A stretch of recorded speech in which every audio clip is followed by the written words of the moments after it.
ನನ್ನ ಹೆಸರು ಕಾವೇರಿ ಮೇಲೆ ಇರ್ತದ. ಅದಾದ ನಂತರ ನಾವು ಮನೆಗೆ ಇಡೋ ಕಾರಣ ನಮ್ಮ ದೇಹದಲ್ಲಾದ ಬದಲಾವಣೆ ಕೆಲವು ಕಡೆಯಲ್ಲಿ ಇದ್ದೇ ಇರುತ್ತೆ ಅವಮಾನಗಳು. ಅದೆಲ್ಲ ನಾನು ತಲೆಗೆಡ್ಕೊಳ್ಳೋದು. ಯಾಕಂದ್ರೆ ನಾನು ಅವಮಾನ ಅನ್ನೋ ಪದದಿಂದಲೇ ಜೀವನ ಮಾಡ್ಕೊಂಡ್ ಬಂದಿರೋದು. ಹೆಜ್ಜೆ ಹೆಜ್ಜೆಗೂ ಅವಮಾನ ಆಗಿರೋದು ನನಗೆ. ಸರಿಯಾ? ಪ್ರತಿಯೊಂದು ಚಕ್ಕ ಮತ್ತು ಪೂಜ ಅದು ಇದು ಹಾಗೆ ಹೀಗೆ ಅಂತ ಹೇಳಿದವ್ರೆ ಅದ್ರ ಮಧ್ಯೆ ಜೀವನ. ಈಗ ಯಾರು ಏನ್ ಹೇಳೋದು ತಲೆಗೆಡ್ಸ್ಕೊಳ್ಳೋ. ಹೌದಾ, ಸರಿ ಆಯ್ತು ಮತ್ತೆ ಹೇಳ್ತೀನಿ, ನೀವು ಬದಲಾಗಿ ನಾವು ಬದಲಾಗಿ ತುಂಬಾ ಟೈಮ್ ಆಯ್ತು. ನೀವು ನೋಡೋದೃಷ್ಟಿ ಬದಲಾಗಿ ಇಡೀ ಸೋನು ಗೌಡ ಅದು ನೋಡಿ ಜಸ್ಟ್ ಒಂದ್ ಬಟ್ಟೆ ಬಿಚ್ಚಲಿಕ್ಕೆ ಏನೇನೋ ಆಗೋಯ್ತು. ಯಾಕೆ ಮಂಗಳಮುಖಿ ಅವ್ರದ್ದು ಒಳ್ಳೆ ಕೆಲಸ ಮಾಡೋದು ಯಾಕೆ ಇರಲ್ಲ? ನಾವೊಂದು ಯೋಚನೆ ಮಾಡ್ತೀವಿ, ಒಂದು ಟೈಮಲ್ಲಿ ನನ್ನ ಚೀಟು ಅಂತಿದ್ದವ್ರು ಇವತ್ತು ಎಷ್ಟು ಚಂದ ಮಾತಾಡ್ತಾರಂದ್ರೆ ಅದು ಇವಾಗ ಖುಷಿ ಆಗ್ತದೆ. ಪರವಾಗಿಲ್ಲ, ನಾವು ಚೇಂಜ್ ಆದ್ರೆ ಜನಗಳ ಮನಸ್ಸು ಕೂಡ ಚೇಂಜ್ ಆಗುತ್ತೆ ಅಂತ ಖುಷಿ ಆಗ್ತಾ ಇದೆ. ಮತ್ತೊಂದು ವಿಡಿಯೋಗೆ ಸ್ವಾಗತ. ಇವತ್ತಿನ ಸಾಧಕರ ಸಾಧನೆಯ ಕತೆ ಯಾರದ್ದು ಅಂದರೆ ಕರ್ನಾಟಕದ ಮೊಟ್ಟ ಮೊದಲ ಮಂಗಳಮುಖಿ ಆಟೋ ಚಾಲಕಿಯ ಕತೆ. ನನ್ನ ಹೆಸರು ಕಾವೇರಿ ಮೇಲೆ ಇರ್ತದ. ನಾನು ಆಟೋ ಡ್ರೈವರ್. ಕರ್ನಾಟಕ ರಾಜ್ಯದ ಮೊದಲ ಮಂಗಳಮುಖಿ ಆಟೋ ಡ್ರೈವರ್ ಆಗಿ. ನಾನು ಹುಟ್ಟಿದ್ದು ಪೇಟೆಯಲ್ಲಿ. ನನ್ನ ಸ್ಟಡಿ ಬಂದು 10ನೇ ಕ್ಲಾಸ್ ಕಂಪ್ಲೀಟ್ ಆಗಲಿಲ್ಲ. ನನ್ನ ಮನೆ ಬಿಡುವಂತ ಸಿಚುವೇಶನ್ ನಾನು ಡಿಸ್ಕನೆಕ್ಟ್ ಮಾಡ್ಬೇಕಾಗಿ. ನೀವು ಕಾವೇರಿ ಆಗೋಕ್ಕೂ ಮುಂಚಿನ ಜೀವನದ ಬಗ್ಗೆ ಹೇಳಿ, ನಿಮ್ಮ ಬಾಲ್ಯದ ಬಗ್ಗೆ. ಕಾವೇರಿ ಆಗೋದು ಮುಂಚೆ ತುಂಬಾ ಕಷ್ಟ ಜೀವನ, ತುಂಬಾ ಕೊಡುಬಡತನದಲ್ಲಿದ್ದೆ ನಾನು. ಅವಾಗ ಅಂತೂ ಒಂದೊತ್ತು ಊಟಕ್ಕೂ ಕಷ್ಟಪಡ್ತಾ ಇರ್ತೀನಿ. ನಮ್ಮ ಅಪ್ಪ ಅಮ್ಮ ಕೂಲಿ ಮಾಡ್ಕೊಂಡು ಆ ತರ ಜೀವನ ನಮ್ದು. ಈಗ ಒಂಥರ ಇಲ್ಲ, ಮಿಡಲ್ ಕ್ಲಾಸ್ ಫ್ಯಾಮಿಲಿ. ಅದ ನಂತರ ತುಂಬಾ ಕಷ್ಟಗಳಿತ್ತು. ಯಾಕಂದ್ರೆ ಬೆಳಿಗ್ಗೆ ಹೂ ಮಾರಿ ಶಾಲೆಗೆ ಹೋಗುವಂತದ್ದು ಎಲ್ಲ. ತಂದೆ ತಾಯಿ ಫ್ಯಾಕ್ಟರಿ ಕೆಲಸ ಮಾಡ್ತಾರೆ. ಈಗ ತಮ್ಮ ಮಡಿ ಕಾರ್ಖಾನೆಯಲ್ಲಿ ಅವ್ರಿಗೆ ನಾವು ಬುತ್ತಿ ಕೊಟ್ಟು ಅಲ್ಲಿಂದ 2-3 ಕಿಲೋಮೀಟರ್ ನೆಟ್ಕೊಂಡು ಹೋಗುವಂತ ಪರಿಸ್ಥಿತಿ. ಈಗಿನ ತರ ಮಕ್ಕಳಿಗೆ ಮನೆಗಾಗಿ ಗಾಡಿ ಬರ್ತಾರೆ, ನಮ್ಗೆ ಇರ್ಲಿಲ್ಲ. ಅಷ್ಟು ದೂರ ನಾವು ನಡ್ಕೊಂಡು ಹೋಗಿ ಎಜುಕೇಶನ್ ಮಾಡ್ತಿದ್ವಿ. ಮನೆಗೆ ಬಂದು ಮತ್ತೆ ಕೆಲಸ, ಮನೆ ಹತ್ರ ಕೆಲಸ, ಅಪ್ಪ ಅಮ್ಮವರಿಗೆ ಮುಂಚೆ ಎಲ್ಲ ಕೆಲಸ ಎಲ್ಲ ಮಾಡಿರುವಂತದ್ದು ಆ ತರ ಎಲ್ಲ ಇದೆ. ಈಗ ಓಕೆ, ಈಗ ಒಂದು ಒಳ್ಳೆ ಲೈಫ್ ಲೀಡ್ ಮಾಡ್ತಾ ಇದ್ದೀನಿ. ಮುಂಚೆ ನಿಮ್ಮ ಹೆಸರು ಏನಾಗುತ್ತೆ? ಮುಂಚೆ ನನ್ನ ಹೆಸರು ಸ್ಟ್ಯಾನಿ ಡಿಸೀಸ್. ಈಗ ಅದನ್ನ ನಾನು ಬದಲಾಯಿಸ್ಕೊಂಡಿದ್ದೀನಿ. ಕಾವೇರಿ ಆದ್ಮೇಲೆ ಆ ಪ್ರೊಸೀಜರ್ ಹೇಗಿತ್ತು? ನೀವು ಮನೆ ಬಿಟ್ಟು ಹೊರಗೆ ಬರ್ತೀರಾ, ಅದಾದ್ಮೇಲೆ ಹೇಗಾಯ್ತು ನಿಮ್ಗೆ? ಓಕೆ, ನಾನು ಮನೆ ಬಿಡೋಕ್ ಕಾರಣ ಇದೆ. ನನ್ನ ದೇಹದಲ್ಲಾದ ಬದಲಾವಣೆ ಒಂದು. ಅದನ್ನ ನಾನು ಯಾರ ಹತ್ರನು ಶೇರ್ ಮಾಡ್ಕೊಳಕ್ ಆಗ್ತೀನಿ. ಯಾರ ಹತ್ರ ಕೇಳ್ಕೊಂಡ್ರೆ ಅವ್ರು ಎಂತದ ಇದು, ಎಂತ ಅಂತೀಯ ಅಂತ ಹೇಳ್ತಾರೆ. ಎಂತ ಹೇಳ್ತೇನೆ, ಎಂತ ಹುಡುಗಿ ತರ ಹಾಕುದಂದ್ರೆ ಕೇಳ್ತಾರೆ. ಅದಕ್ಕೆ ಆವಾಗ ಈಗ ಎಲ್ಲ ತುಂಬಾ ಚೇಂಜ್ ಆಗಿದಲ್ಲ. ಫಸ್ಟ್ ಅಲ್ಲಿ ಯಾರು ಕೇಳಿದ್ರೆ ಗೊತ್ತಿರ್ಲಿಲ್ಲ, ಕಮ್ಯುನಿಟಿ ಬಗ್ಗೆ ಎಲ್ಲ ಯಾರಿಗೂ ಗೊತ್ತಿರ್ಲಿಲ್ಲ. ಈಗ ಎಲ್ಲರಿಗೂ ಈಗ ಸೋಷಿಯಲ್ ಮೀಡಿಯಾದಲ್ಲಿ ಗೊತ್ತಾಗಿ ಒಂದು ಇದ್ರಲ್ಲಿದೆ. ಅದಾದ ನಂತರ ನಾವು ಮನೆಗೆ ಇಡೋ ಕಾರಣ ನಮ್ಮ ದೇಹದಲ್ಲಾದ ಬದಲಾವಣೆ, ದೇಹದಲ್ಲಿ ನಮ್ಮ ಹಾರ್ಮೋನ್ಸ್ ಬದಲಾವಣೆ ಆಗುತ್ತೆ. ಹಾರ್ಮೋನ್ಸ್ ಬದಲಾವಣೆಯಿಂದ ನಾವು ಮನೆ ಬಿಡುವಂತ ಸಿಚುವೇಶನ್. ಯಾರಿಗೂ ನಮ್ಮ ಪರಿಸ್ಥಿತಿ ಹೇಳ್ಕೊಳಕ್ಕಾಗದೆ ನಾನು ಈ ತರ ನನ್ನ ಮನಸ್ಸಿನ ಭಾವನೆ ಇದೆ, ನನ್ಗದು ಈ ತರ ಆಗದನ್ನ ಯಾಕೆ ಹೇಳಕ್ಕಾಗದ ಸಮಯದಲ್ಲಿ ನಾನು ಮನೆ ಬಿಡುವಂತ ಪರಿಸ್ಥಿತಿ. ಮನೆ ಬಿಟ್ಟು ಸ್ಟಾರ್ಟಿಂಗ್ ಅಲ್ಲಿ ಸ್ವಲ್ಪ ಹೋಟ್ಲಲ್ಲಿ ಸುರತ್ಕಲ್ಲಲ್ಲಿ ಹೋಟ್ಲಲ್ಲೆಲ್ಲ ಕೆಲಸ ಮಾಡಿದೆ.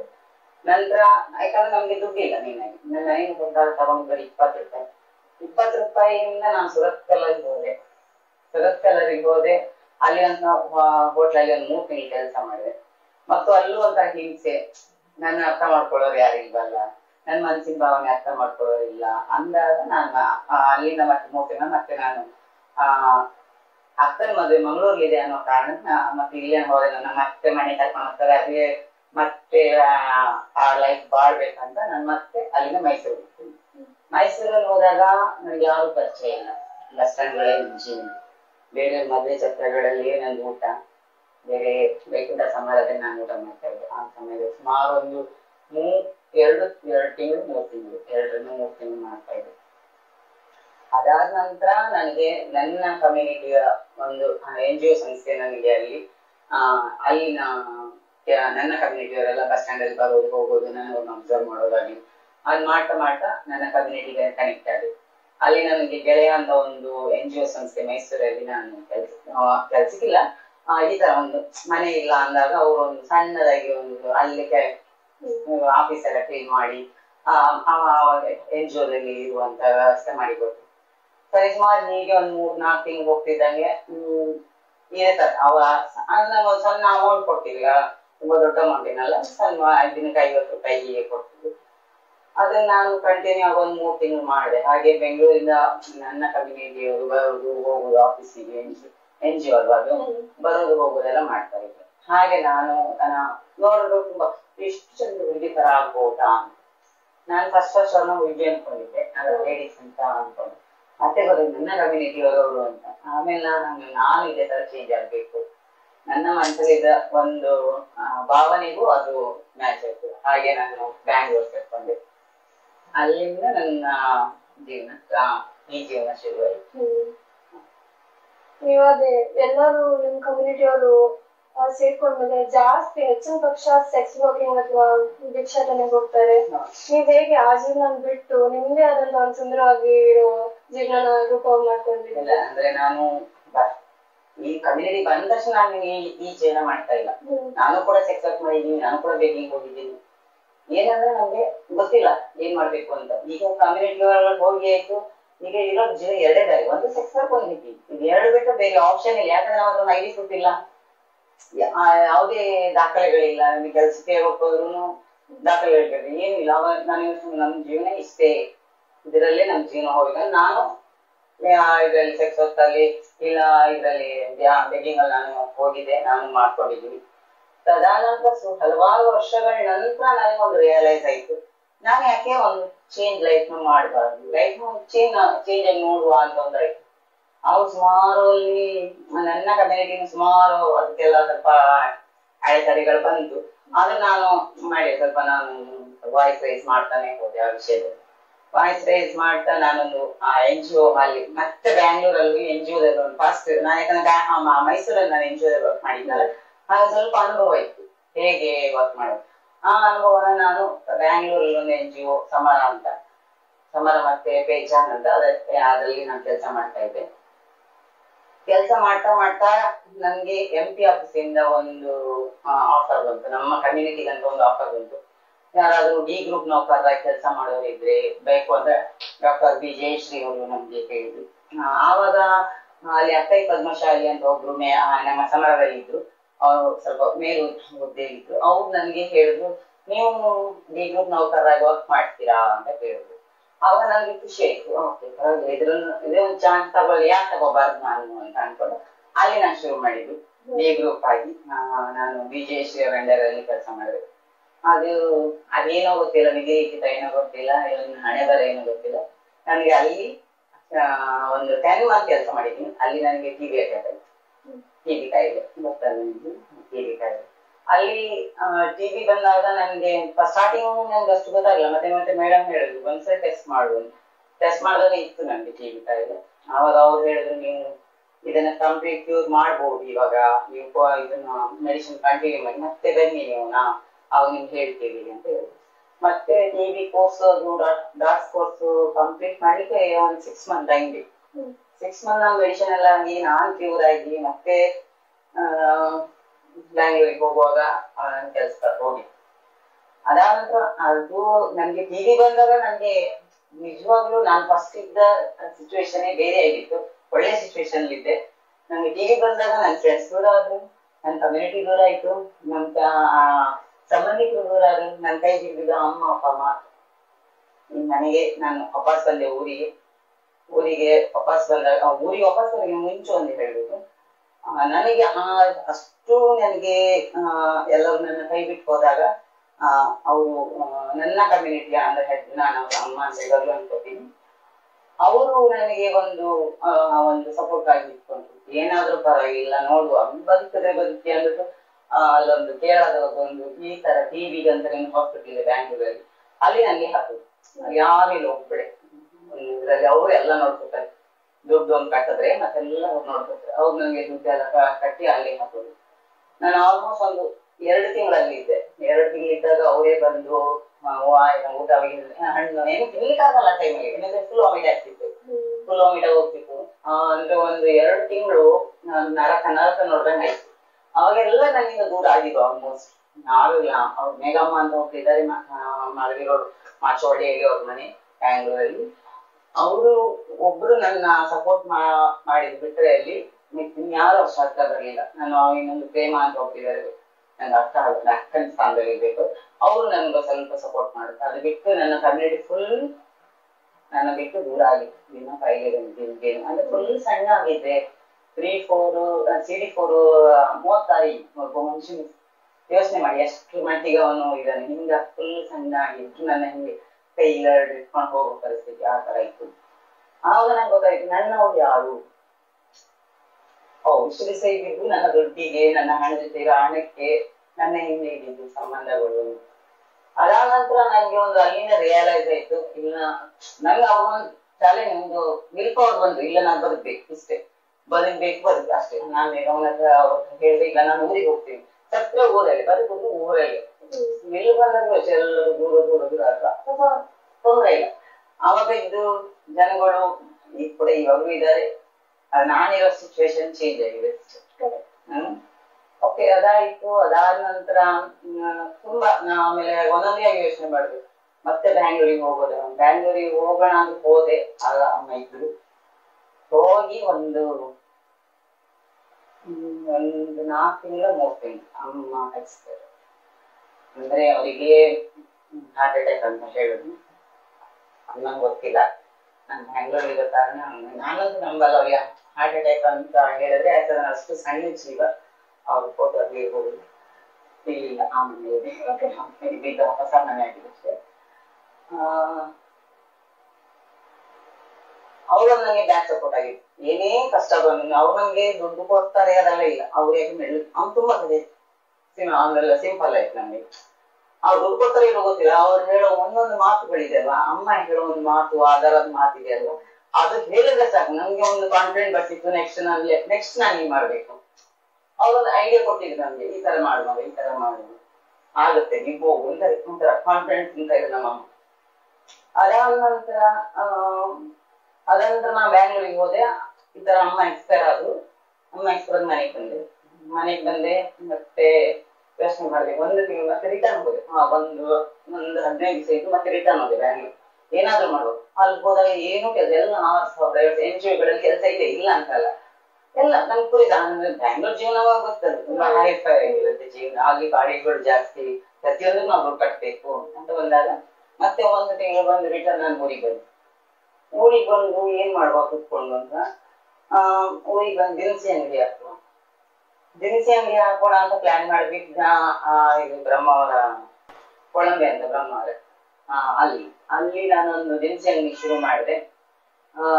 ದಿನಸಿ ಅಂಗಡಿ ಶುರು ಮಾಡಿದಾಗ ನನ್ಗೆ ಗೊತ್ತಿರಲಿಲ್ಲ ಲಾಕ್ಡೌನ್ ಬರುತ್ತೆ ಮುಂದೆ ಅಂತ. ಶುರು ಮಾಡಿ 15 ದಿವಸಕ್ಕೆ ಫಸ್ಟ್ ಲಾಕ್ಡೌನ್. ಅದಕ್ಕೂ ನಂಗೆ ತುಂಬ ಜನ ಹೆಲ್ಪ್ ಮಾಡಿದ್ರು. ಅಂದ್ರೆ ಹೊರಗಡೆಯವರು, ನಮ್ಮ ಕಮ್ಯುನಿಟಿ ಎಲ್ಲ ಹೊರಗಡೆಯವ್ರು ಹೆಲ್ಪ್ ಮಾಡಿದ್ರು. ಅದಾದ ನಂತರ 15 ದಿವಸ ಲಾಕ್ಡೌನ್ ಬಂತು. ಏನ್ ಮಾಡೋದು ಗೊತ್ತಿಲ್ಲ. ಅಂದ್ರೆ ಯಾವಾಗ ಅಂದ್ರೆ ಫಸ್ಟ್ ಲಾಕ್ಡೌನ್ ನಮ್ಗೆ ಅಷ್ಟೊಂದು ಎಫೆಕ್ಟ್ ಅನ್ಸಲಿಲ್ಲ. ನಮ್ಗೆ 11 ಗಂಟೆವರೆಗೆ ಅವಕಾಶ ಇತ್ತು, ಒಳ್ಳೆ ಆಫರ್ ಇತ್ತು, ಚೆನ್ನಾಗಿತ್ತು, ಓಕೆ ನಡೀತಾನೆ ಇತ್ತು. ಸೆಕೆಂಡ್ ಲಾಕ್ಡೌನ್ ಕೊಡ್ಸಿ, ಯಾಕೆಂದ್ರೆ 1 ಅವರ್ ಅಂಗಡಿ ಓಪನ್, 2 ಅವರ್ ಅಂಗಡಿ ಓಪನಿಂಗ್, ಅವರ್ ಟೈಮ್ ಕೊಟ್ಟು. ಆವಾಗ ಅಂತ ನಾನು ಫುಲ್ ಕೆಲವರಿಗೆ ಸ್ವಲ್ಪ ಜಿಂಜಿಗೆ ನಾನು ಅಂಗಡಿಯಲ್ಲಿ ಸ್ವಲ್ಪ ಜನ ಪಾಪ ಅಂತ ನೋಡಿ, ಆ ಕೊರೋನಾ ಟೈಮ್ ಅಲ್ವಾ, ಸೆಕೆಂಡ್ ಕೊರೋನಾ ಟೈಮ್ ತುಂಬಾ ಕಷ್ಟದಿತ್ತು. ಆ ಪಾಪ ಅಂತ ನೋಡಿ ಕೆಲವನ್ನ ಸಾಲ ಕೊಟ್ಟಿದ್ದೆ. ಅದನ್ನ ಕೊರೋನಾ ಎಲ್ಲ ಮುಗಿದ ನಂತರ ನಾನು ಕೇಳಿದೆ, ಯಾಕಂದ್ರೆ ಅವ್ರಿಗೂ ದುಡಿಮೆ ಇರ್ಬೇಕಲ್ಲ ಅಂದ್ಬಿಟ್ಟು ನಾನು ಆದಷ್ಟು ಮ್ಯಾನೇಜ್ ಮಾಡ್ಕೊಂಡು ಸೆಕೆಂಡ್ ಲಾಕ್ಡೌನ್ ಅಲ್ಲಿ ನನಗೆ ಅದು ಸಾಲ ಕೊಟ್ಟಿದ್ದು ಒಂದು, ಮತ್ತೆ ವ್ಯಾಪಾರ ಸುಮಾರು ಡೌನ್ ಆಗಿತ್ತು ಸೆಕೆಂಡ್ ಲಾಕ್ಡೌನ್. ಆವಾಗ ಮತ್ತೆ ಲಾಕ್ಡೌನ್ ಎಲ್ಲ ಓಪನ್ ಆಯ್ತು. ಸಾಲ ನಂಗೆ ಸಾಲ ಕೇಳಿದ್ರೆ ನಾನು ಮ್ಯಾನೇಜ್ ಮಾಡ್ಲಿಕ್ಕೆ ಆಗುದು ಅಂಗಡಿ. ಇವಾಗ ಈಗ ಸಾಲ ಕೇಳಿದ ತಕ್ಷಣ ಸಾಲ ಏನೋ ಕೊಟ್ರು, ಅಂದ್ರೆ ಸ್ವಲ್ಪ ನಾವು ಬಾಯಿ ಜಾಸ್ತಿ ಅಲ್ಲ, ಬಾಯಿ ಕೇಳಿದಾಗ ಅದು ಸಾಲ ಏನೋ ವಾಪಸ್ ಕೊಟ್ರು. ಮತ್ತೆ ಕಸ್ಟಮರ್ ಎಲ್ಲ ಸ್ವಲ್ಪ ಅಪ್ ಡೌನ್ ಆಯ್ತು. ಮತ್ತೆ ಅಲ್ಲೆಲ್ಲ ಕೆಲವರು ವ್ಯಾಪಾರ ಚೆನ್ನಾಗಿ ನಡೀತಿರುವಾಗ ಹೊಟ್ಟೆಗೆ ಇಷ್ಟಪಟ್ಟವ್ರು ಇದ್ದಾರೆ, ಅದು ಓಕೆ. ಒಂದು ವ್ಯಾಪಾರ ಅಂದಾಗ ಒಬ್ರು ಇದ್ದೇ ಇರ್ತಾರೆ ಕೆಳಗಡೆ ಸಮಸ್ಯೆ. ಅದೇ ತರ ಫುಲ್ ಒಂದು 50,000 ಲಾಸ್ ಆಯ್ತು. 50,000 ಲಾಸ್ ಆದ ನಂತರ ನಾನು ಮತ್ತೆ ಯೋಚನೆ ಮಾಡಿದೆ, ಮತ್ತೆ ಇನ್ನು ನನ್ನ ಕೈಯಿಂದ ಹಾಕ್ಲಿಕ್ಕೆ ಆಗಲ್ಲ, ಬೇರೆ ಇದನ್ನು ಸ್ಟಾಪ್ ಮಾಡುವ ಇಲ್ಲಿ ಅಂದ್ಬಿಟ್ಟು ಸ್ಟಾಪ್ ಮಾಡಿದೆ. ಅಂಗಡಿ ಸ್ಟಾಪ್ ಆಯ್ತು. ಮತ್ತೆ ಮನೆಯಲ್ಲಿ ಒಂದು 3 ತಿಂಗಳು ಕೂತ್ಕೊಂಡೆ, 2 ತಿಂಗಳಲ್ಲಿ ಕೂತ್ಕೊಂಡೆ. ಯೋಚನೆ ಮಾಡಿದೆ ಏನ್ ಮಾಡೋದು ನೆಕ್ಸ್ಟ್, ಏನ್ ಮಾಡೋದು ಅಂತ. ತುಂಬಾ ಕಡೆ ರೆಸ್ಯೂಮ್ಗಳನ್ನ ಕೊಟ್ಟೆ ಆ ಟೈಮಲ್ಲಿ. ಒಂದು ಸುಮಾರು ಇಲ್ಲಿ ನಮ್ಮ ಸುತ್ತಮುತ್ತ ಒಂದು ನವಾಮಿ ಸೂಪರ್ ಮಾರ್ಕೆಟ್ ಎಲ್ಲ ಕೆಲವೊಂದು ಶಾಪಿಂಗ್ ಸೆಂಟರ್ಗಳೆಲ್ಲ ಕೊಟ್ಟೆ. ಅಲ್ಲಿ ನನಗೆ ಆಲ್ಮೋಸ್ಟ್ ಎಲ್ಲರೂ ಫಸ್ಟ್ ಸರಿ ಆಯ್ತು ನಿಮ್ಗೆ ಕಾಲ್ ಮಾಡ್ತೀವಿ ಅಂದ್ರೆ ಆವಾಗ ರೆಸ್ಯೂಮ್ ಅವ್ರು ನೋಡಲ್ಲ, ರೆಸ್ಯೂಮ್ ತಗೊಳ್ತಾರೆ ಅವ್ರು ಮ್ಯಾನೇಜರ್ ನೋಡೋದು. ಆತರ ಮ್ಯಾನೇಜರ್ ನೋಡಿದಾಗ ಅವ್ರು ನಂಗೆ ರಿಪ್ಲೈನೇ ಬರ್ತಾ ಇರ್ಲಿಲ್ಲ. ನಾನು ಆದಷ್ಟು ಅವ್ರಿಗೆ ಫೋನ್ ಮಾಡಿ ಹೇಳ್ವೆ, ಯಾಕಂದ್ರೆ ಅವ್ರು ನಾವು ರೆಸ್ಯೂಮ್ ಕೊಟ್ಟಾಗಲೂ ಫೋನ್ ನಂಬರ್ ಇಸ್ಕೊಳ್ಬೇಕು. ಫೋನ್ ನಂಬರ್ ತಗೊಂಡು ಬಂದು ಅವ್ರ ಹತ್ರ ನಿಮ್ಗೆ ಹೇಳು ನನ್ಗೆ ಎಂತ ಆಯ್ತು, ನಾನು ರೆಸ್ಯೂಮ್ ಕೊಟ್ಟು ನಾನು ಇಲ್ಲ ಮೇಡಮ್ ನಿಮ್ಗೆಲ್ಲ ಕೆಲಸ ಕೊಡ್ಲಿಕ್ಕೆ ಆಗಲ್ಲ. ಯಾಕೆ ಏನಾಯ್ತು, ಈಗ ಮಂಗಳಮುಖಿ ರಿಕವರ್ ಮಂಗಳಮುಖಿ ನಾನು ಅಂದ್ಕೊಳ್ಳೋದು ನಂತದ್ದು ಇಷ್ಟು ರಿಜೆಕ್ಟ್ ಮಾಡಕ್ಕೆ ಮಂಗಳಮುಖಿ ಅಂತ ಇಷ್ಟ ಅಲ್ಲ. ಈಗ ಮಂಗಳಮುಖಿ ಈಗ ಕೆಲಸ ಜಾಬ್ ಮಾಡಲ್ಲ ಅಂತ ಯಾರು ಹೇಳಲ್ಲ, ನಾವು ಕೆಲಸ ಮಾಡ್ತೀವಿ ಕೊಡೋದು ಮನಸ್ಸು ನಿಮ್ಗೆ. ಅದೇ ತರ ನನ್ಗೆ ಒಂದು ಎಲ್ಲ ಫೇಲ್ಯೂರ್ ಆಯ್ತು ಅಂತ ನಾನು ಹೇಳಲ್ಲ, ಒಂದೊಂದು ಸುಮಾರು ಕಡೆ ನನ್ ಫೇಲ್ಯೂರ್ ಆದ್ರೂ 1-2 ಕಡೆ ಒಳ್ಳೆ ರೆಸ್ಪಾನ್ಸ್ ಸಿಕ್ಕಿತ್ತು. ಒಂದು ನಮ್ಮ PhD ಮೂಕಾಂಬಿಕಾ ಗಾರ್ಮೆಂಟ್ಸ್ ನೋವು ಕೇಳ್ಪಟ್ಟಿದ್ದೀರ ಅಂತ. ಆ ಗಾರ್ಮೆಂಟ್ಸ್ ಅಲ್ಲಿ ಫಸ್ಟ್ ನಾನು ಮತ್ತೆ ಅಣ್ಣ ಹೋಗಿದ್ವಿ. ಅವ್ರ ಹತ್ರ ಕೇಳಿದೆ ನಾನು ಈ ತರ ವರ್ಕಿಗೆ ಬರ್ಬೋದ, ಅವ್ರು ಫಸ್ಟ್ ಅಂದ್ರು. ಆದ್ರೆ ನನಗೆ ಒಂದು ಮನ್ಸಲ್ಲಿ ಒಂದು ಕ್ವಶನ್, ನಾನು ಟ್ರಾನ್ಸ್ಜೆಂಡರ್ ಹೋಗುದಲ್ಲ ಅಂತ ಅವ್ರಿಗೆ ಗೊತ್ತಾಗಿದ್ದು. ಅವಾಗ ನಾನು ಯೋಚನೆ ಮಾಡಿದೆ, ಓಕೆ ಅವ್ರಿಗೆ ಹೇಳುವ ಅಷ್ಟೇ ಸರಿ ಅಂದ್ಬಿಟ್ಟು ನಾನು ಅವ್ರಿಗೆ ಹೇಳಿದೆ ಈ ತರ ಒಂದು ನೀವು ಕೆಲಸ ಕೊಡ್ತಾ ಇದ್ದೀರ ಹ್ಞೂ ಅಂದ್ರಿ, ಆದ್ರೆ ನನ್ ಬಗ್ಗೆ ನಿಮ್ಗೆ ಹೇಳ್ಬೇಕು. ಹೇಳಿ ನಾನು ಈ ತರ ಟ್ರಾನ್ಸ್ಜೆಂಡರ್ ಮಂಗಳ ಅಂತ. ಅವ್ರ ಆಮೇಲೆ ಕೆಳಗಡೆ ನೋಡಿದ್ರು, ಏನೇ ಯೋಚನೆ ಮಂತ್ರ ಗೊತ್ತಿಲ್ಲ. ನೋಡ್ತಕ್ಕಂತ ಹೇಳಿ ಪರವಾಗಿಲ್ಲಮ್ಮ ನಮ್ ಪೊಲೀಸ್ಗಳ ಜೊತೆ ನೀವು ಹೊಂದ್ಕೊಂಡ್ರೆ ಸರಿ ಅಲ್ಲಿ. ಅಲ್ಲಿಗೆ ಹೋದೆ, ಅಲ್ಲಿ ಒಂದ್ ಸ್ವಲ್ಪ ಕೆಲ್ಸಕ್ಕಂತ ಹೋದೆ. 15 ದಿವಸ ನಂಗೆ ಟೈಲರಿಂಗ್ ಸ್ಟಿಚಿಂಗ್ ಟ್ರೈನಿಂಗ್ ಕೊಟ್ಟು ಟೈಲರಿಂಗ್ ಮಾಡ್ತೀನಿ, ಟೈಲರಿಂಗ್ ಇಷ್ಟ ಇಲ್ಲ ಸರ್ ಅಂತ ಹೇಳಿದೆ. ಅದೇ 1 ತಿಂಗಳ ಕೆಲಸ ನೋಡಿ ನನ್ಗೆ ಅಲ್ಲಿ ರೇಟ್ ಕೊಟ್ಟು ಅಲ್ಲಿಗ ಅಂದ್ರೆ ಕೆಲವೊಂದು ವಿಷಯದಿಂದ ನಾನು ಆ ಕೆಲಸ ಬಿಡ್ಬೇಕಾಯ್ತು. ಮತ್ತೆ ಮನೆಯಲ್ಲಿ ಕುತ್ಕೊಳ್ಳೋದು, ಎಂತ ಮಾಡೋದು ಕುತ್ಕೊಂಡು ಹಿಂಗೆ ಕುತ್ಕೊಂಡು ಯೋಚನೆ ಮಾಡ್ತಿದ್ದಾಗೆ ನಾನು ನೋಡುವ ಏನಾದ್ರು ಬೇರೆ ಪ್ರಯತ್ನ ಮಾಡುವ. ಸುಮ್ಮನೆ ಕುತ್ಕೋಬಾರ್ದು, ಎಂತ ಕುತ್ಕೋಬೇಕು, ಏನಾದ್ರು ಮಾಡ್ರೆ ಆಗುತ್ತೆ. ನಾವು ಯಾವುದೇ ಕೆಲಸ ಆದ್ರೂ ಸುಮ್ಮನೆ ನಾವು ಮನೆ ಕುತ್ಕೊಳ್ದಾಗ ಮುಂದೋದ್ರೆ ನಾವು ನೆಕ್ಸ್ಟ್ ಸ್ಟೇಜ್ ಇಡ್ಬೋದು. ಹಂಗಂತ ಯೋಚನೆ ಮಾಡಿದಾಗ ನನ್ಗೆ ಐಡಿಯಾ ಬಂದಿದ್ದು ಚುರುಮುರಿ. ಈ ಜಾತ್ರೆಗಳಲ್ಲಿ ಯಕ್ಷಗಾನ ಕೋಲ ಸಮಥಿಂಗ್ ಜನ ಕ್ರೌಡ್ ಇರೋ ಜಾಗದಲ್ಲಿ ಅಲ್ಲಿ ನಾವು ಚುರುಮುರಿ ಮಾರಿ ಅದನ್ನ ಮಾಡ್ತೇವೆ. ಅದು ತುಂಬಾ ಚೆನ್ನಾಗಿ ನಡೀತು ನನಗೆ. ಅದು ಏನು ಅಂದ್ರೆ ಒಂದು ಚಳಿಗಾಲ ಸೀಸನ್ ಅಲ್ಲಿ ಮಾತ್ರ, ಬೇಸಿಗೆ ಅಷ್ಟು ಲೈಕ್ ಇಲ್ಲ. ಚಳಿಗಾಲ ಸೀಸನ್ ಅಲ್ಲಿ ಅದು ಚಂದ ವ್ಯಾಪಾರ ಹಿಡಿತು. ಅದಾದ ನಂತರ ನಮ್ಗೆ ಇದು ಚಳಿಗಾಲ ಮುಗೀತು. ಚಳಿಗಾಲದಲ್ಲಿ ನೆಕ್ಸ್ಟ್ ಏನ್ ಮಾಡುದು, ನೆಕ್ಸ್ಟ್ ಯೋಚನೆ ಮಾಡಿದ್ವಿ ಬೇಸಿಗೆ ಏನ್ ಮಾಡುದು ಐಸ್ ಕ್ರೀಮ್ ಅಂತ ಕಂಪನಿಯಿಂದ ಪ್ಲಸ್ ಗಾಡಿ ಕೊಡ್ತಾರೆ ಅವರು, ನಾವು ಅವ್ರಿಗೆ ಐಸ್ ಕ್ರೀಮ್ ಮಾಡಿಕೊಟ್ಟು ನಮ್ಗೆ ಕಮಿಷನ್ ಕೊಡ್ತಾರೆ. ಈಗ 1000 ಇಷ್ಟು ಅಂತ. ಅದು ಚೆನ್ನಾಗಿ ಹೇಳಿತ್ತು. ಅದು ಒಂದು ಮಳೆ ಸೀಸನ್ ಶುರು ಆಗಿನ ಅದು ಡೌನ್ ಆಗುತ್ತೆ. ಡೌನ್ ಆದಾಗ ನಾನು ಯೋಚನೆ ಮಾಡಿದೆ ಮತ್ತೆ ಏನ್ ಮಾಡುವ. ಹೀಗೆ ನಾನು ಅನ್ಕೊಂಡೆ ಕಾಲಕ್ಕೂ ನಾನು ಚೇಂಜ್ ಮಾಡ್ತಾ ಹೋಗುದು ಸರಿನಾ, ಇಲ್ಲ ಏನಾದ್ರು ಒಳ್ಳೇದೊಂದು ಉಪಯೋಗಕ್ಕೆ ಬರುವಂತದ್ದು ಅಲ್ಲ ನನ್ನ ಲೈಫ್ ಲೀಡ್ ಮಾಡ್ಲಿಕ್ಕೆ ಏನಾದ್ರು ಮಾಡೋಣ ಅಂತ ಅನ್ಕೊಂಡು ನಾನು ಯೋಚನೆ ಮಾಡಿದ್ವಿ. ಯಾಕಂದ್ರೆ ನಾನು ಬ್ಯಾಂಗ್ಳೂರ್ಲಿ ಇದ್ದಾಗ ಆಟೋ ಕಲ್ತಿದ್ದೆ. ಏನ್ ಗೊತ್ತಾ, 2 ವೀಲರ್ ಕಲ್ತೆ, ಕಾರ್ ಕಲ್ತಿದ್ದೆ, ಮತ್ತೆ ಆಟೋ ಎಂತ ನೋಡುವ ನನ್ನಿಷ್ಟೇ ಎಂತ ಕಲ್ತಿದ್ದಲ್ಲಿ. ಅದು ಕಲ್ತಿದ್ದು ಒಂದು ಗಮ್ಮತ್ತಿಗೆ, ಅಂದ್ರೆ ಎಲ್ಲರೂ ಕಲಿತಾರಲ್ಲ ನಾವು ಕಲಿಯುವ. ಆ ಸಿಚುವೇಶನ್ ಅಲ್ಲಿ ಅದನ್ನ ನನ್ಗೆ ಅಲ್ಲಿ ನಮ್ಮ ಮನೆಯ ಪಕ್ಕದ ಕಾಂತರಾಜ್ ಅಂತ ಇದ್ದಾರೆ, ಅವ್ರು ನನಗೆ ಒಂದು ಆಟೋ ಹೇಳಿಕೊಡೋ ಕಲಿಸಿದ್ರು. ಅದು ನಂಗೆ ಇಲ್ಲಿ ಯೂಸ್ ಆಗ್ತಿದೆ. ಅದ ನಂತರ ನಾನು ಪ್ಲಾನ್ ಐಸ್ ಕ್ರೀಮ್ ವ್ಯಾಪಾರ ಆಗಿದ ತಕ್ಷಣ ನೆಕ್ಸ್ಟ್ ಪ್ಲಾನ್ ಮಾಡಿದೆ ಆಟೋದ್ ಮಾಡಿದಾಗ ನನ್ಗೆ ಯಾರು ಸಪೋರ್ಟ್ ಮಾಡ್ತಾರೆ, ಏನ್ ಮಾಡೋದು ಅಂತ ಯೋಚನೆ ಮಾಡಿದಾಗ ನಮ್ಮ ಊರಿನ ಸಮೃದ್ಧಿ ಮಹಿಳಾ ಮಂಡಳಿ ಅಂತ ಇದೆ, ಅವರು ಒಂದು ಮೀಟಿಂಗ್ ಕರೆದಿದ್ರು. ಈ ತರ ಉಚಿತ ಟೈಲರಿಂಗ್, ಉಚಿತ ಟೈಲರ್ ಮಿಷಿನು, ಇಲ್ಲವಾ ಉಚಿತ ಆಟೋ ಏನೋ ನಾವು ಮೀಟಿಂಗ್ ಕರೆದ್ವಿ. ಸರಿ ಏನಾದ್ರು ಆಗುತ್ತೆ ಆಗ್ಲಿ ನೋಡುವ ಅಂದ್ಬಿಟ್ಟು ಅವ್ರು ನನಗೆ ಕರೆದಿದ್ರಲ್ಲ, ಸರಿ ಹೋಗಿ ಬರೋಣ ಎಂತಾದ್ರೂ ಆಗ್ಲಿ ಟೈಲರ್ ಮಿಷನ್ ಟೈಲರ್ ಟ್ರೈನಿಂಗ್ ತಗೊಳ್ಬೇಕು ಇಷ್ಟೇ ನನ್ನ ಮೈಂಡಲ್ಲಿ. ಆಟೋ ಮೈಂಡ್ ಇರ್ಲಿಲ್ಲ. ಅವಾಗ ಅವರೆಲ್ಲ ಕೇಳುದು ಯಾರಿಗೆಲ್ಲ ಆಟೋ ಓಡಿಸೋದು ಇಂಟ್ರೆಸ್ಟ್ ಇದೆ ಅವರೆಲ್ಲ ಅರ್ಜಿ ಕೊಡಿ ಅಂತ. ನಾನು ಕೂಡ ಅಲ್ಲೇ ಒಂದು ಅರ್ಜಿ ಬರೆದು ನಾನು ಅಲ್ಲಿ ಕೊಟ್ಟೆ. ಯಾಕಂದ್ರೆ ನಾನು ಆಟೋ ಕಲ್ತಿದ್ದೀನಿ, ನಾನು ಅವ್ರಿಗೆ ಹೇಳಿದೆ ನಾನು ಆಟೋ ಕಲ್ತಿದ್ದೀನಿ ಆಲ್ರೆಡಿ, ಹಾಗಾಗಿ ನನ್ಗೊಂದು ಅವಕಾಶ ಕೊಡಿ. ಅದೇ ಸಮೃದ್ಧಿ ಮಹಿಳಾ ಮಂಡಳಿ ಸಭೆಗೆ ನಮ್ಮ ಇನ್ನರ್ ಕ್ಲಬ್ ಉಡುಪಿಯ ಇವರು ದೀಪಾ ಭಂಡಾರಿ ಅಂತ ಮೇಡಮ್ ಅವರು ಬಂದಿದ್ರು. ಅವ್ರು ಬಂದಾಗ ಅವ್ರು ಹೇಳಿದ್ರು, ಒಂದು ಕಾವೇರಿಯನ್ನ ಟ್ರಾನ್ಸ್ಜೆಂಡರ್ ಅವ್ರಿಗೊಂದು ಅರ್ಜೆಂಟ್ ಸ್ಪೆಷಲ್ ಆಗಿ ನನ್ಗೆ ಕೊಡಿ ಅಂತ.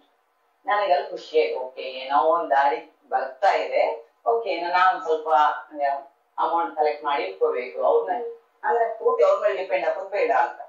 ಅದನ್ನ ಯೋಚನೆ ಮಾಡಿದೆ. ಅವರೊಂದು ನನಗೆ ಸುಮಾರು ಒಂದು ತಿಂಗಳು ಬಿಟ್ಟ ನಂತರ ನಂಗೆ 60,000 ಪ್ಲಸ್ ಅಮೌಂಟ್ ಕೊಟ್ಟು, ನಾನೊಂದು ಇಲ್ಲ 50,000 ರೆಡಿ ಮಾಡ್ಕೊಂಡಿದ್ದೆ, ಸಾಲ ಎಲ್ಲ ಮಾಡಿ ಎಲ್ಲ ಇಟ್ಕೊಂಡಿದ್ದೆ. ಅದಂದ್ರೆ ಒಂದು ಆಟೋ ಕರೀತಿ, ಲೋನ್ ಮುಖಾಂತರ ಒಂದು ಆಟೋ ಆಯ್ತು. ಏನು ಆಟೋ ಹೀಗೆ ನಡೀತಾನೆ ಇತ್ತು. ಚೆನ್ನಾಗಿ ನಡೀತಾ ಇರುವಾಗ ಚೆನ್ನಾಗಿ ನಡೀತಾ ಇತ್ತು, ಇವಾಗೂ ನಡೀತಾ ಇದೆ.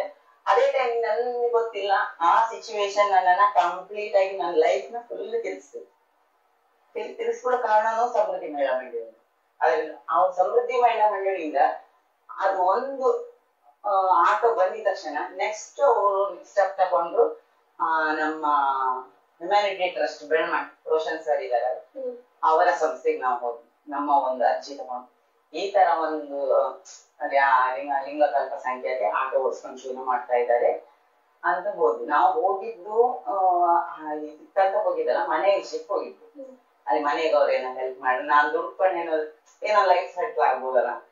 ಅವಾಗ ಅವರಲ್ಲಿದ್ದು ಫಸ್ಟ್ ಹ್ಯುಮ್ಯಾನಿಟಿ ಸಂಸ್ಥೆ ರೋಷನ್ ಸರ್ ಹೇಳಿದ್ರು, ನೋಡಿ ಈಗ ಸದ್ಯಕ್ಕೆ ನಂಗೆ ಮಾಡ್ಲಿಕ್ಕೆ ಆಗಲ್ಲ, ಯಾಕಂದ್ರೆ ಅವ್ರದ್ದು ಅವಾಗ 2.5 ಕೋಟಿ ರೂಪಾಯಿದು ಒಂದು ಪ್ರಾಜೆಕ್ಟ್ ನಡೀತಿತ್ತು. ಅವರು ಬಾಡಿಗೆ ರಹಿತ ಮನೆ ಇವಾಗ್ಲೂ ಇದೆ, ಹೌದು ಆ ಪ್ರೋಗ್ರಾಮ್ ಮಾಡ್ತೀವಿ. ಆವಾಗ ನನಗೆ ಇಲ್ಲ ಕೊಡ್ಲಿಕ್ಕೆ ಆಗಲ್ಲ, ಈಗ ಬೇಕಾದ್ರೆ ರಿಕ್ಷದ ಒಂದು ಸಾಲ ತೀರ್ಸುವ, 1,70,000 ಇತ್ತು ತೀರ್ಸುವ ಅಂತ.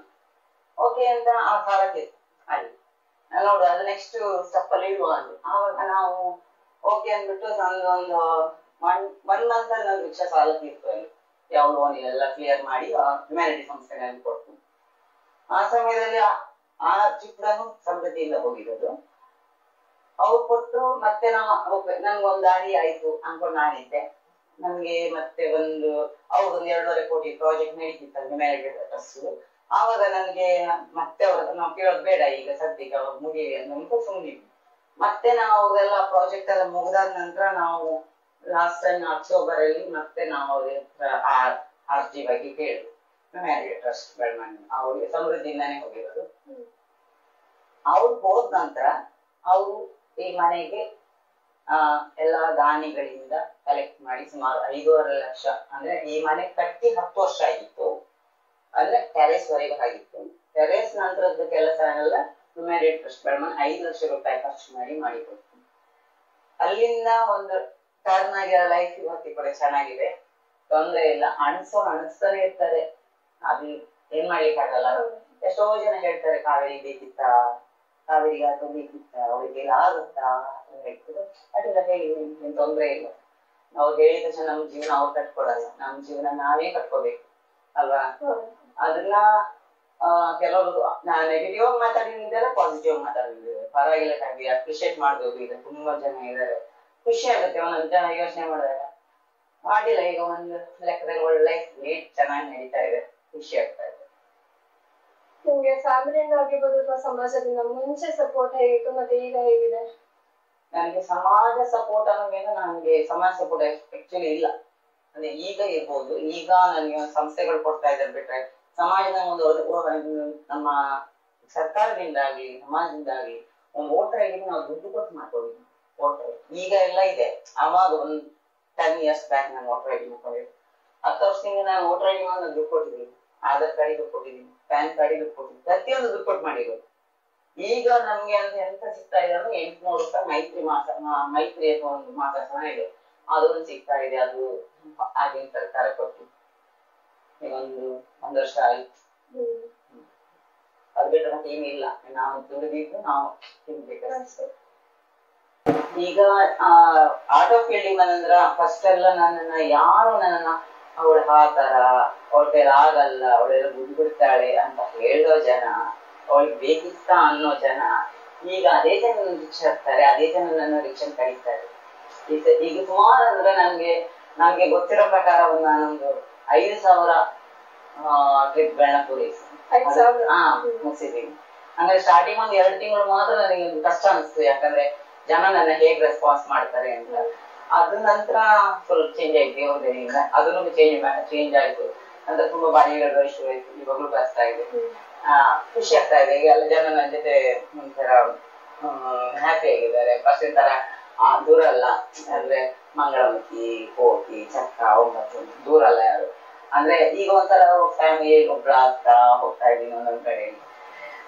ಕೆಲವು ಕಡೆಯಲ್ಲಿ ಇದ್ದೇ ಇರುತ್ತೆ ಅವಮಾನಗಳು, ಅದೆಲ್ಲ ನಾನು ತಲೆಗೆಡ್ಸ್ಕೊಳ್ಳೋದು. ಯಾಕಂದ್ರೆ ನಾನು ಅವಮಾನ ಅನ್ನೋ ಪದದಿಂದಲೇ ಜೀವನ ಮಾಡ್ಕೊಂಡ್ ಬಂದಿರೋದು. ಹೆಜ್ಜೆ ಹೆಜ್ಜೆಗೂ ಅವಮಾನ ಆಗಿರೋದು ನನಗೆ, ಸರಿಯಾ? ಪ್ರತಿಯೊಂದು ಚಕ್ಕ, ಮತ್ತು ಪೂಜಾ, ಅದು ಇದು ಹಾಗೆ ಹೀಗೆ ಅಂತ ಹೇಳಿದವ್ರೆ ಅದ್ರ ಮಧ್ಯೆ ಜೀವನ. ಈಗ ಯಾರು ಏನು ತಲೆಗೆಡ್ಸ್ಕೊಳ್ಳೋದು, ಹೌದಾ ಸರಿ ಆಯ್ತು ಸರಿ, ನಿಮ್ದೇ ಮುಂದೆ ಹೇಳಿ, ನಮ್ದೇ ಹಿಂದೆ ಬರ್ತೀವಿ, ಪರವಾಗಿಲ್ಲ. ಹೌದು, ನಮ್ ಕಾಲದಿಂದ ನಾವು ನಿಂತ್ಕೊಂಡಿವಿ, ತೊಂದರೆ ಇಲ್ಲ, ಖುಷಿಯಾಗಿ. ಈಗ ಒಂದು ಏನಂತೀವಿ, ನಾವೊಂದು ಯೋಚನೆ ಮಾಡ್ತೀವಿ, ಒಂದು ಟೈಮಲ್ಲಿ ನನ್ನ ಚೀತು ಅಂತಿದ್ದವ್ರು ಇವತ್ತು ಎಷ್ಟು ಚಂದ ಮಾತಾಡ್ತಾರಲ್ಲ, ಅದು ಇವಾಗ ಖುಷಿ ಆಗ್ತದೆ. ಪರವಾಗಿಲ್ಲ, ನಾವು ಚೇಂಜ್ ಆದ್ರೆ ಜನಗಳ ಮನಸ್ಸು ಕೂಡ ಚೇಂಜ್ ಆಗುತ್ತೆ ಅಂತ ಖುಷಿ ಆಗ್ತಾ ಇದೆ. ಈಗ ನಾನು ಪ್ರೆಸೆಂಟ್ ಈಗ ಹೊಸ ಮನೆಯಲ್ಲಿ ಇದ್ದೀನಿ. ನಮ್ಮ ತಂದೆಯವರ ಮನೆಯ ಪಕ್ಕದಲ್ಲೇ ನಾನು ಮನೆ ಕಟ್ಟಿರೋದು, ಹಾಗಾಗಿ ನನಗೆ ಇರ್ತೀನಿ. ನಮ್ಮ ಅಣ್ಣನ ಮಗ ಬರ್ತಾನೆ ಹೋಗ್ತಾನೆ, ಅವನಿರ್ತಾನೆ, ತೊಂದ್ರೆ ನಾನು ಒಬ್ಬಳೇ ಇದ್ದೀನಿ. ಯಾವ್ದೆಲ್ಲ ಅವಾರ್ಡ್ಸ್ ಬಂದಿದೆ ನಿಮ್ಗೆ? ಅವಾರ್ಡ್ಸ್ ಅಂದ್ರೆ ನನಗೆ ಅವಾರ್ಡ್ಸ್ ಅಂದ್ರೆ ಸನ್ಮಾನಗಳು ತುಂಬಾ ಕಡೆ ಇದೆ. ಕುಂದಾಪುರ ಯಕ್ಷರಾತ್ರಿ, ನಿರಂತರ ಉದ್ಯಾವರ, ಮತ್ತೆ ಕಲಾಸ್ಫೂರ್ತಿ ಅಂತ ಕ್ರಾಸಿಯಲ್ಲಿ ಮಹಿಳಾ ಮಂಡಳಿ ಅವರು, ಸ್ಫೂರ್ತಿ ಸ್ತ್ರೀ ಸಂಘಟನೆ ಅಂತ ಅವ್ರದ್ದು. ಅದಾದ್ರೆ ಇನ್ನೊಂದು ಬಂದಿದೆ ಡೆಕ್ಕನ್ ಹೆರಾಲ್ಡ್ ಮತ್ತೆ ಪ್ರಜಾವಾಣಿ ಕಡೆಯಿಂದ ಚೇಂಜ್ ಮೇಕರ್ 2024 ಅದು ಬಂದಿದೆ ಅವಾರ್ಡ್. ಅಂದ್ರೆ ಅದು ಒಂದೇ, ಮತ್ತೆಲ್ಲ ಸನ್ಮಾನ. ಮತ್ತೆ ನಿಮ್ಗೇನಾದ್ರು ಇನ್ನು ಮುಂದೆ ಡ್ರೀಮ್ಸ್ ಏನಾದ್ರು ಇದೆಯಾ? ಮಾಡ್ಬೇಕು ಅಂತ ಇದೆ. ಕೆಲವರು ಅಂದ್ರೆ ಈಗ ಸುಮಾರು ನನ್ನ ಕಮ್ಯುನಿಟಿ ಬದಲಾವಣೆ ಆಗಿದೆ. ಯಾವ ವಿಷಯದಲ್ಲಿ ಅಂದ್ರೆ ಹೈನುಗಾರಿಕೆ ಮಾಡೋದು, ಕುರಿ ಸಾಕಣೆ ಆಗೋದು, ಇದು ಏನಂತೀವಿ ಕೃಷಿಯಲ್ಲಿ ತುಂಬಾ ಜನ ಬದಲಾಗ್ತಾ ಇದ್ದಾರೆ ಬೇರೆ ಬೇರೆ ಜಿಲ್ಲೆಗಳಲ್ಲಿ. ಅದೊಂದು ಖುಷಿ ಆಗ್ತಾ ಇದೆ. ನೋಡುವ ಮುಂದೆ ನನ್ನ ಕೈಲಾದ್ರೂ ನಾನು ಮಾಡ್ಬೇಕು ಅನ್ಕೊಂಡಿದ್ದೀನಿ. ಯಾವ್ದು ಪ್ಲಾನ್ ಮಾಡಿ ನಾನೆಲ್ಲ ಹೇಳೋದು ಮತ್ತೆ ಆಗದೆ ಇರೋದು ಬೇಜಾರು ಹೇಳಲ್ಲ. ಮುಂದೆ ಮಾಡಿದಾಗ ಖಂಡಿತ ನಾನು ವಿಡಿಯೋ ಮುಂದೆ ಹೇಳ್ತೀನಿ ಅಷ್ಟೇ.